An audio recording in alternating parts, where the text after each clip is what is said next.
A customer leaves a store displaying a campaign sign for Roy Moore. Daniel AckerBloomberg Ted Gup is a Boston-based author and professor of journalism at Emerson College. In my family, Alabama was always spoken of as a magical place reflecting much of what is best about America. That may be hard to swallow for some, but for the Gups, Mobile was a haven. Hence, my father's taste for grits. My courtly bachelor uncles, Nat and Gabe, lived there. In the city archives, a black and white photo of 56 Dauphin Street captures a sign reading Gup the tailor.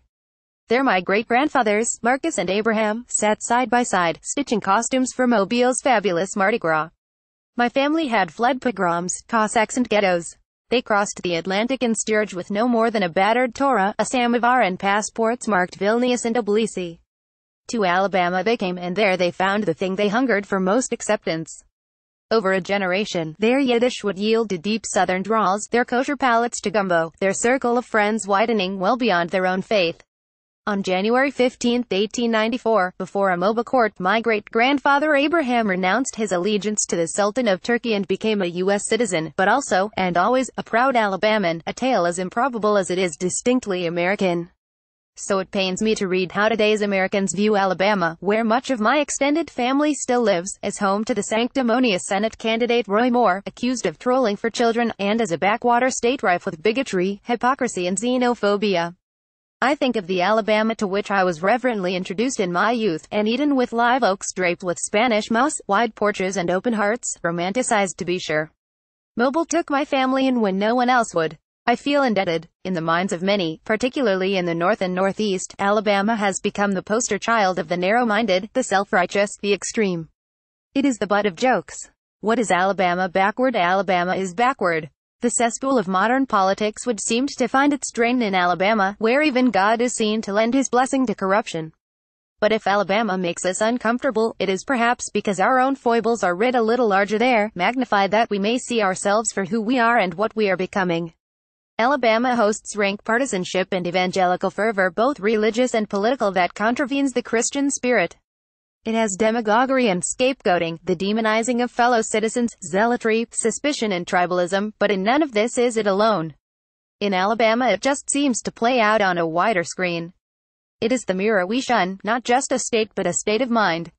We hold it at arm's length because we cannot face the truth about ourselves. Walking among my family's graves in Mobile, I know that even in death it was white only, and that a foreign-born Jew had access to this soil when a native-born black man did not. The legacy of Gov. George Wallace, the bombing of the 16th Street Baptist Church in Birmingham, the water cannons and police dogs now find expression in the face of Moore, who champions the Ten Commandments but sees them as a license to lie, hate and bring out the least Christian of impulses in his constituents. He is a master of mixing virtue and vice till neither is distinguishable from the other. But the Alabama my family knew and knows is only partially reflected in the headlines. It is not the caricature of the ignorant Southerner, not the Bible-thumping congregation that prefers a potential child molester to missing out on a tax cut. My relatives in Alabama could not be more pained by the thought of Moore's ascent to the U.S. Senate. But their anguish should be familiar to many well beyond the state who wins at Donald Trump as president, commander-in-chief and the face of the United States. Alabama is no more monolithic than the rest of the country, and no less divided. The war for the soul of America goes on there as it goes on in states and homes across this land. The truth is that if Alabama did not exist, we might have to invent it. In this moment of national doubt and angst, we need to look down our noses at someplace else, to express the disdain of those who themselves have become unmoored, complacent or resigned.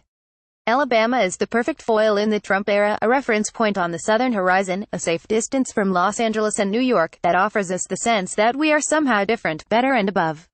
My adopted home, smug Boston, like so many other places quick to judge, can block out its own dire record on race and religious intolerance as it spurns its southern cousins, mine, literally. But it is self-delusion, the kind that compromises the conscience and allows for the rest of us to descend deeper into the abyss. In each of us, there is a bit of Alabama, the shameful and the noble, warring for dominance.